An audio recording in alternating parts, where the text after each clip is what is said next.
Attention pour le décompte final.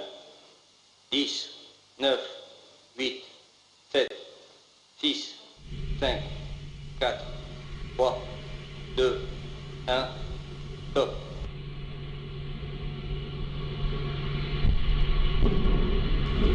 Allumage Vulcain. Allumage CAP, décollage.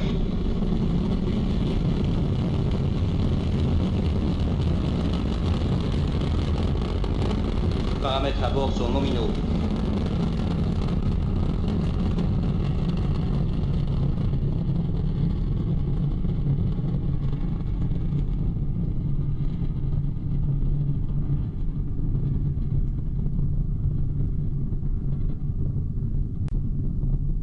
One for the history books, and in the memory of the late great Muhammad Ali, the rumble in the Amazon jungle tonight is that mighty Ariane 5 ECA as she roars into the sky above Kourou. My 10th time that I've called a launch, takes my breath away every time. We're 57 seconds into the flight, Ariane 5 breaking the sound barrier here in Kourou, and the massive Jupiter facility beginning to shake right now as the launcher roars out over Devil's Island, made famous by the movie Papillon. 1,300 tons of thrust breaking the Ariane 5 free from the bonds of Earth's gravity. 90% of that power coming now from the two boosters, each one 31 meters tall, 100 feet. They're burning 240 tons of solid propellant in 2 minutes, more than 2 tons a second. When the boosters have done their job, and that'll be in less than a minute from now, Ariane will be 70 kilometers in the sky, traveling more than a mile a second, faster than a speeding bullet.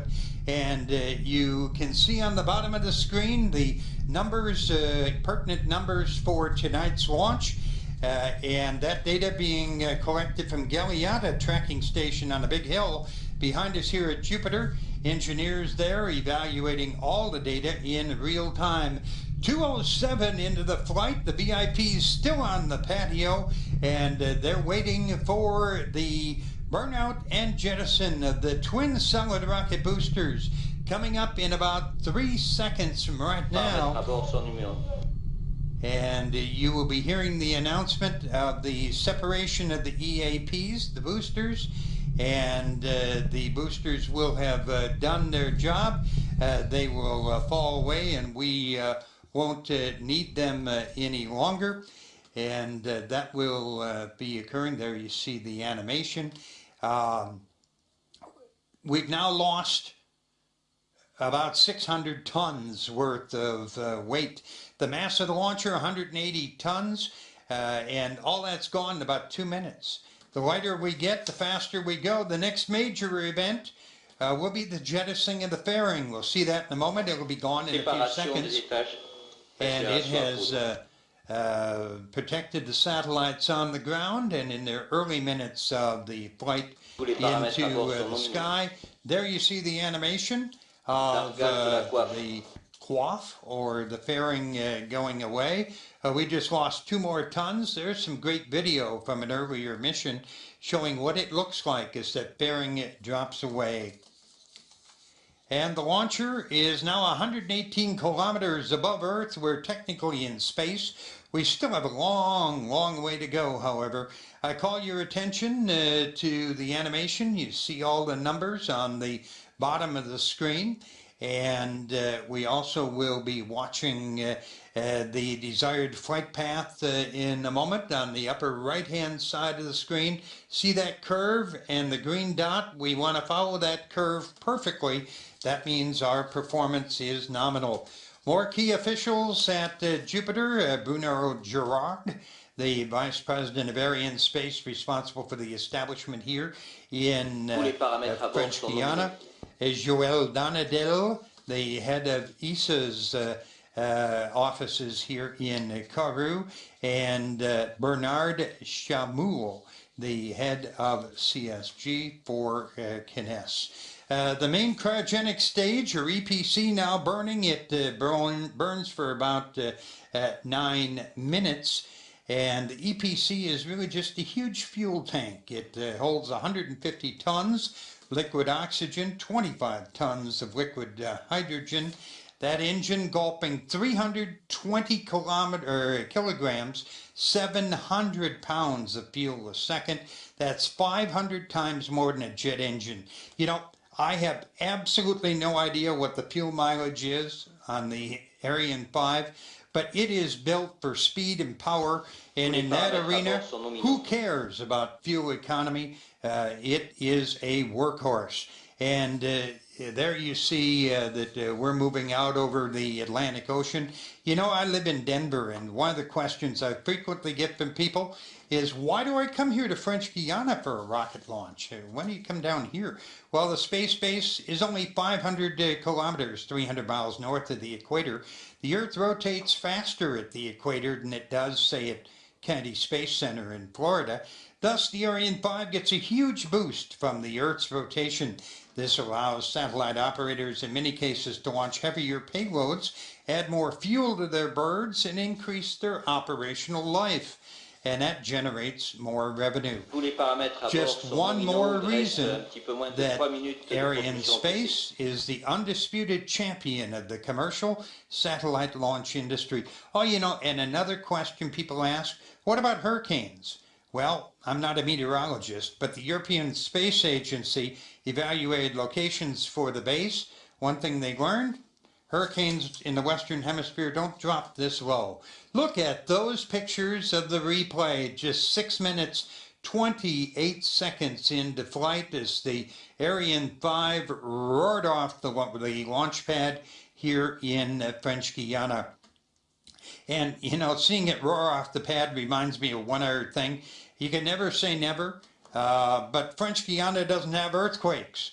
So the only time the earth shakes down here is when that happens, which is one of the huge Ariane 5s or the Soyuz or the Vegas take to the sky from CSG.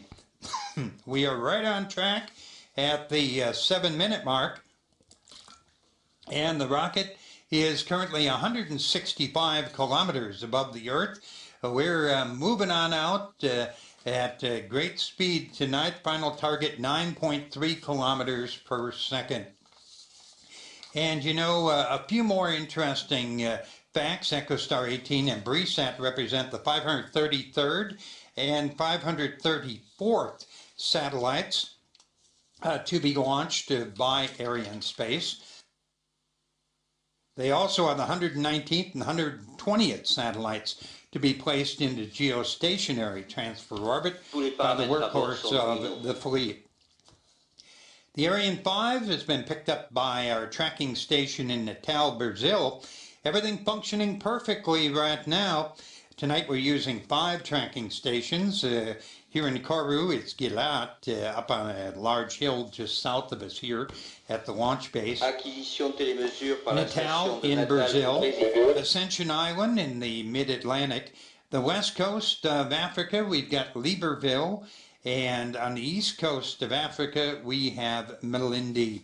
Ariane sends data to those ground stations, and that tells us how the flight is progressing in real time. And you know, one of the secrets behind the whole thing is the teams evaluate absolutely every aspect of the mission, and they share that with all the customers. And every single time we fly, this complex machine gets better and better.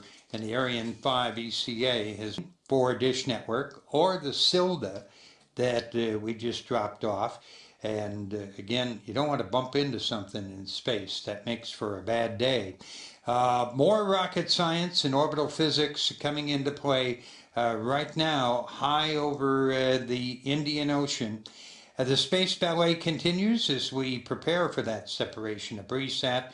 Again, that's going to happen about 42 minutes into the flight, some 4,300 kilometers above the Indian Ocean at a speed about 7 kilometers per second. Not only do we have to orient the satellite composite in a safe and correct direction, we have to take one more step. Each one of the customers have specific requirements for the insertion of their satellites into geostationary transfer orbit, Début de la GTO. manœuvre de mise en spin. Both Profit BRISAT satellite BRISAT. and Eklostar 18 asked Arianespace to spin up their satellites, so to speak, before separation. That process will begin shortly. For BRISAT, it will have what is known in the business as a transversal spin rate of 1.5 degrees per second. There comes the pocket protector and the rocket science again here, right? But that will be the spin rate when the computers in the vehicle equipment bay